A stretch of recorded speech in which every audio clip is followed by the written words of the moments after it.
Alors, bonjour tout le monde. Très heureux d'être ici. Toujours plus facile de préparer une présentation que de l'organiser. Alors, merci à Lucie, Marie et à toute l'équipe. OK, alors, on va y aller directement avec le plan. J'ai divisé ça en 3 points. Il n'y a pas de... Okay. En 3 points.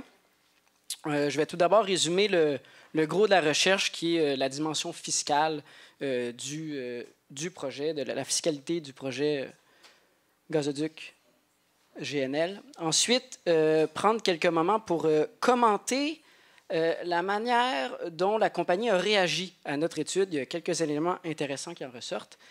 Et finalement, si on a le temps, mentionner en rafale 3 informations secondaires à la recherche, mais qui ont tout de même une importance. Le propos fiscal, ça tient essentiellement à 2 conclusions qu'on a avancées. Ce qui se dégage de l'organigramme, c'est tout d'abord qu'en raison des conventions fiscales qui interviennent entre le Canada et les pays d'origine des investisseurs, les États-Unis ainsi que Hong Kong, les investisseurs vont payer 5 % d'impôts sur leurs dividendes. Par contraste, là, si ça avait été des capitaux québécois, canadiens, on aurait plutôt parlé d'un taux d'imposition de 39,9 %. Alors ça, c'est la première conclusion. Du fait que les capitaux sont étrangers, ça va s'en ressentir sur le taux d'imposition réel combiné fédéral, provincial des dividendes du projet. Maintenant, comment fonctionne une convention fiscale? C'est grosso modo une manière d'organiser la perception de l'impôt dans le cadre d'une activité économique à caractère international.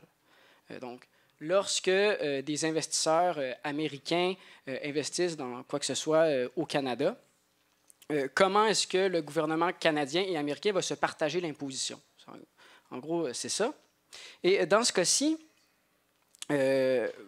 la mécanique d'imposition, ce serait 5 %, disons une imposition à 2 volets. Un premier 5 % que le Canada percevrait, et ensuite, lorsque les dividendes sont rapatriés dans les pays d'origine des investisseurs, là, ce serait le gouvernement américain, le fisc de Hong Kong, qui percevrait le restant de l'imposition. Et ça, c'est notre deuxième conclusion, c'est qu'étant donné la structure d'entreprise qui mobilise des sociétés établies dans des paradis fiscaux, nous, ce qu'on a avancé, c'est que le deuxième moment d'imposition, dans le cadre de la mécanique de la convention fiscale, lui aussi sera allégé. Donc, la conclusion, c'est que les actionnaires paieront peu d'impôts ici, au Canada, 5 % plutôt que 40 % si les capitaux avaient été canadiens, et tout autant, dans leurs pays d'origine respectifs, pourront également alléger leur imposition à des taux presque nuls. Alors ça, c'est les deux conclusions principales de notre recherche. Notre recommandation à cet égard-là, en fait, on a fait cette recherche-là parce qu'il était question que le gouvernement octroie des fonds publics sous forme de subventions, d'investissements par l'un des bras d'investissement du Québec, par exemple Investissement Québec. Donc nous, on disait, bien, dans ce contexte-là, il est mal avisé pour le gouvernement d'investir des fonds publics dans une entreprise où les actionnaires, pour leur part, contribueront de manière très minimale aux fonds publics, en tant que les fonds publics, ce sont justement le fruit de taxes et impôts. Alors, on a lancé ça le 6 novembre dernier.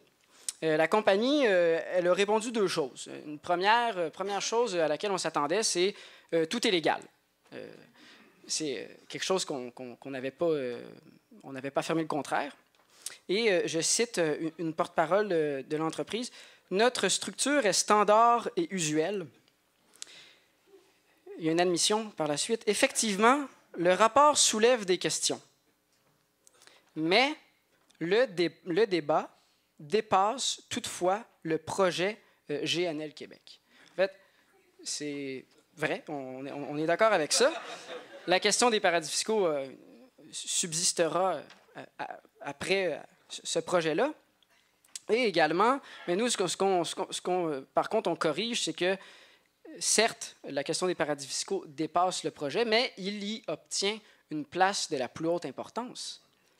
Parce que l'entreprise a inscrit une dizaine de lobbyistes pour tenter de convaincre le gouvernement d'obtenir des fonds publics. Et lorsqu'il y a fonds publics et paradis fiscal dans une même phrase, il y a matière à débat. Donc, le débat,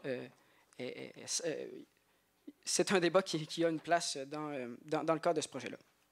La deuxième chose que la compagnie a affirmée, ça c'est intéressant aussi, elle a dit « Nos actionnaires viennent majoritairement de la Californie et les actionnaires qu'on voit en haut à droite, je ne sais pas si à l'arrière on peut lire, Titangaz, ça c'est la partie qui vient de l'Asie, Titangaz et Foxconn sont des actionnaires indirects. » Là, si on s'attarde à cette affirmation-là, lorsque c'est le temps de se distancer, en fait,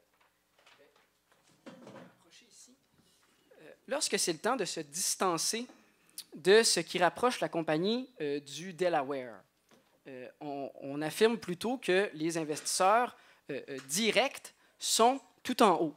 Californie, ici en haut à gauche, au milieu ici, Californie. On n'explique pas, par contre, pourquoi est-ce que Burr Capital, ça demeure du Delaware, et ici, Madrone du Delaware. Mais, donc, on cache ça, on dit. Les investisseurs, ce sont eux les vrais investisseurs. Mais quand c'est le temps de... Oh, pardon. Ah, oui. Pardonne-toi pas.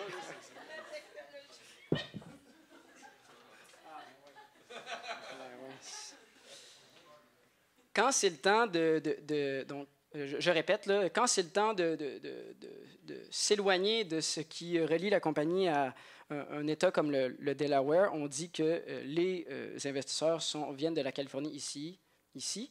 Mais par contre, lorsqu'on veut s'éloigner de sociétés dont l'origine est gênante, là, je pointe ici les îles Caïmans dans l'imaginaire collectif, là, on a tout de suite l'image de paradis fiscal, îles Vierges britanniques. Bon, on va plutôt dire que pour leur part ici, ce sont des investisseurs indirects. Donc, on a, autrement dit, deux définitions de ce qu'est un investisseur direct et indirect.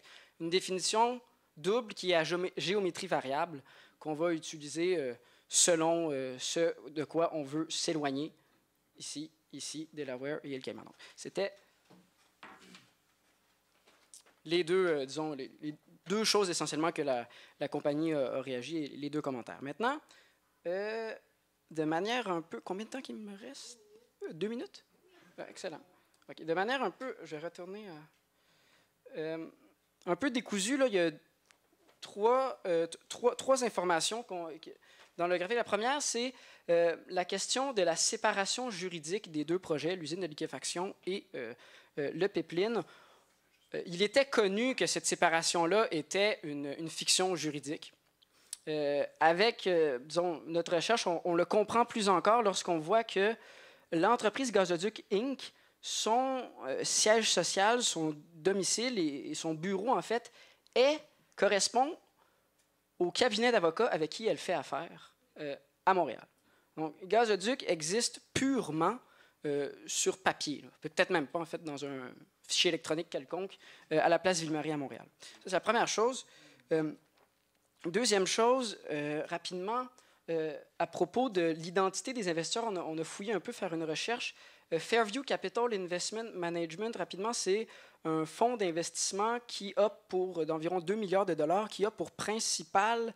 le premier investissement de son portefeuille est dans une gazière du nom de Chenière, aux États-Unis, qui est la première gazière à avoir développé le premier terminal d'exportation de gaz naturel liquéfié de l'histoire des États-Unis, en Louisiane.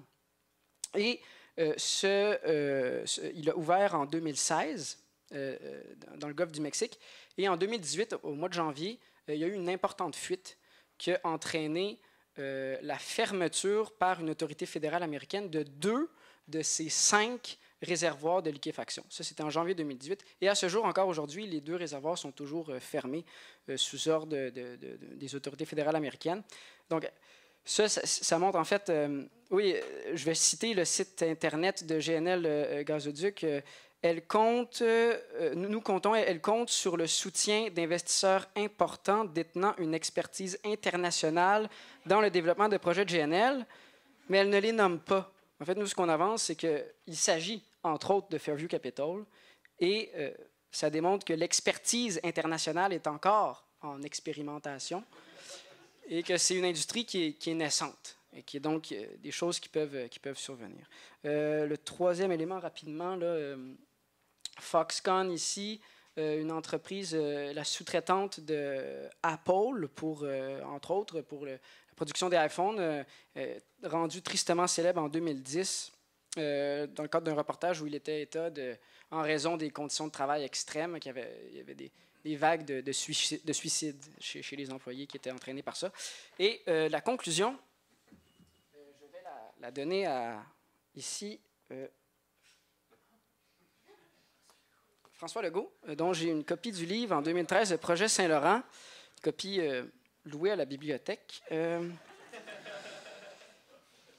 Pour la question de l'octroi de fonds publics, on observe que la conception qu'étaye François Legault, la conception qu'il a du fleuve Saint-Laurent est en parfaite harmonie avec celle des promoteurs du projet. Je le cite, « Le Saint-Laurent est un extraordinaire poumon économique, une rampe de lancement pour exporter nos ressources naturelles et nos produits manufacturés, une voie de passage privilégiée pour les échanges commerciaux. » Donc, bref, pour ce qui est de la question de la présence éventuelle de fonds publics, nous restons aux aguets. Merci.